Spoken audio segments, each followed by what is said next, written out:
Bonjour et bienvenue dans mon jardin. Aujourd'hui nous allons travailler sur mon Alfa 147. C'est une voiture que j'apprécie particulièrement. Ceux qui ont déjà eu ou qui ont une Alfa me comprendront. Donc nous allons parler aujourd'hui de la purge des freins. Donc nous allons voir ça. Pour faire notre purge par aspiration, nous n'allons pas utiliser une pompe électrique comme ils ont dans les garages ou une pompe qui se branche sur un compresseur. Nous allons utiliser une simple pompe manuelle à main. Donc j'ai acheté cette machine pour aspirer le liquide de frein, mais je l'ai surtout prise pour tester les soupapes de décharge sur les turbos et pour tester l'étanchéité des systèmes de refroidissement.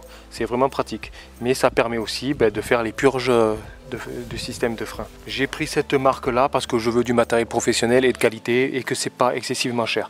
Ce coffret vaut une centaine d'euros à peu près, entre 100 et 120 euros suivant l'endroit où vous le trouvez. Je mettrai un lien dans la description. Il existe des pompes à 20 euros, 15 euros, mais c'est de la merde, ça dure pas. Donc prenez directement de la qualité. Là, Mightyvac, je ne suis pas payé par eux, mais c'est la meilleure marque au monde. D'ailleurs, Facom achète du Mightyvac et mettent leur logo dessus, tout simplement. Vous avez qu'à regarder, vous verrez que même sur les photos des produits Facom, il y a écrit Mightyvac sur la poignée. Donc une jolie mallette. Vous savez que moi j'adore les mallettes. Et voilà le système. Donc ça je l'ai acheté à part, c'est pour tester les radiateurs. C'est dommage que ça ne soit pas fourni avec, mais c'est vraiment pratique. Vous avez la pompe, quelques accessoires.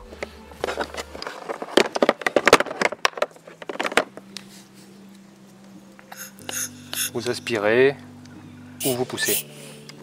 Très bon matériel. Voilà dans le détail la pompe. Très très bonne qualité. On sent que c'est pas un jouet.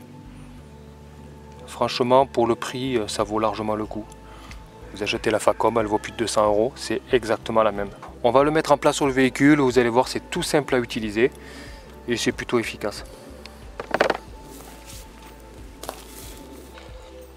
Avant de commencer une purge, quelle qu'elle soit, il faut contrôler que le liquide de frein est en bon état. Pour ce faire, le mieux est de regarder sa couleur. Neuf, le liquide de frein est quasiment transparent. Je prends une simple seringue. Voilà, vous voyez la couleur. Il est quasiment noir. Le liquide est complètement mort. J'ai choisi de vous montrer cette manipulation sur ma Mercedes parce que je sais que le liquide est complètement mort. Ça fait 2 ans que le véhicule est dans mon jardin en attente que je le restaure. Il y aura d'ailleurs des tutos sur ce véhicule. Là, il faut vider le bocal complètement. Donc l'huile, vous la prenez et vous la mettez dans un récipient prêt à être recyclé. Ne jetez jamais l'huile à l'extérieur et faites très attention à ne pas en renverser sur la carrosserie. Car cette huile, elle est très décapante.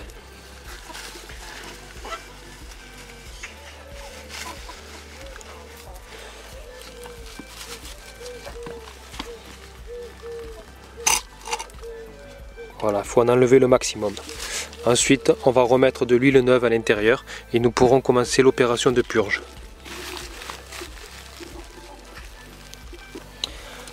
Lorsque vous avez suffisamment vidé le bocal, que vous ne pouvez pas en vider plus, vous mettez à ce moment-là du liquide neuf.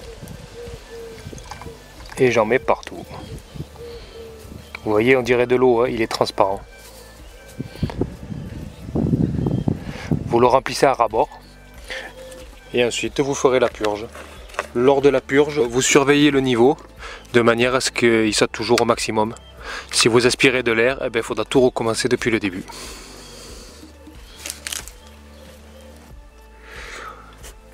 Donc voilà, j'enlève le petit cabochon de protection qui protège la vis de purge. Je prends une clé de... Là c'est une clé de 11. C'est généralement du 11 à l'arrière ou du 10.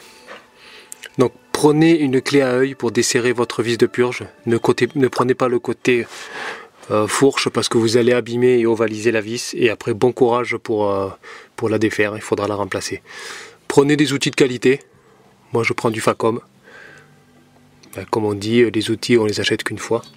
Et puis quand vous vous êtes bouffé les doigts avec une mauvaise clé caripée, vous achetez de la qualité derrière.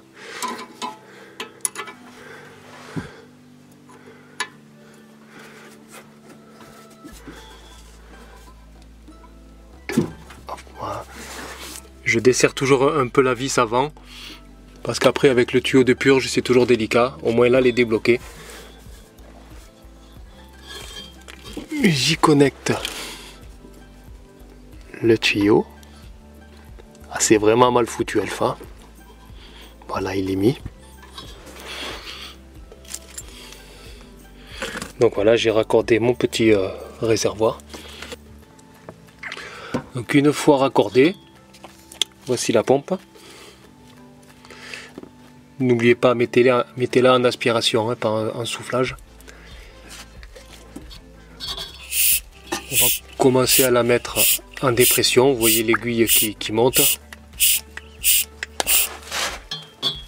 Et maintenant, je vais ouvrir la vis. On voit l'aiguille qui remonte. Donc là, la vis est défaite et il faut pomper. Comme un Shadok. Là, il aspire le liquide. On le voit arriver doucement. Je ne sais pas si on le voit bien à la caméra. Il arrive. Alors le débit qui sort n'est pas extraordinaire. Hein. Ce n'est pas la même chose qu'une purge traditionnelle. Je vais changer de main. Ça aspire. Alors c'est efficace, croyez-moi. Seulement, le gros défaut de cette technique-là, c'est que d'une, il faut des sacrés bras. Et sacrément pompés. Et de deux, vous ne pouvez pas voir les bulles sortir dans le liquide. Déjà parce qu'il n'y a pas assez de liquide qui sort. Et surtout, que comme on aspire aussi l'air qui se trouve au niveau du raccord. Alors certaines personnes mettent des téflons autour de la vis de purge pour n'aspirer uniquement que le liquide et pas l'air qui passe par le filetage. Donc ça, voilà, c'est deux défauts assez pénibles. C'est déjà, il faut de la force. Et puis vous ne pouvez pas voir s'il y a de l'air qui sort ou pas. Mais c'est une purge qui est vraiment efficace et qui peut servir dans certains cas. Je pense surtout aux purges pour l'émetteur d'embrayage sur un Nissan Terrano. C'est vraiment horrible à faire. Et pour moi, c'est la seule technique valable. Voilà, donc on purge un moment. Et puis, quand on en a marre, on s'arrête. Et on passe à une autre roue. Après, vous essayez le véhicule s'il freine mieux. Donc voilà, c'est pas la technique que j'utilise. Parce que c'est long, c'est pénible, mais c'est efficace. Mais pour moi, une pompe d'aspiration comme ça, elle sert à d'autres choses. Mais pour la purge des freins, c'est pas le mieux. Vous avez compris comment fonctionne le système, c'est tout bête, vous aspirez simplement le liquide. Les deux principaux inconvénients, c'est qu'il faut une sacrée poigne, parce que au bout de 5 minutes, vous allez avoir mal au poignet, surtout en étant couché sous le véhicule. Le deuxième point, c'est que vous ne voyez pas les bulles sortir. Donc c'est un système qui est efficace, qui marche très bien, qui peut vous sauver dans certaines situations où la purge elle est galère à faire. Donc une pompe à dépression comme ça est vraiment utile en mécanique, je vous conseille de l'avoir. Elle peut vous dépanner dans une purge, mais honnêtement c'est pas pratique à utiliser. C'est pas pratique. Il y a une technique qui est bien meilleure. Et je vous la montrerai dans la seconde vidéo. C'est une technique qui est géniale et que j'utilise tout le temps. Bon, merci d'avoir vu cette vidéo, n'hésitez pas à vous abonner pour la sortie de la seconde. Allez, à la prochaine.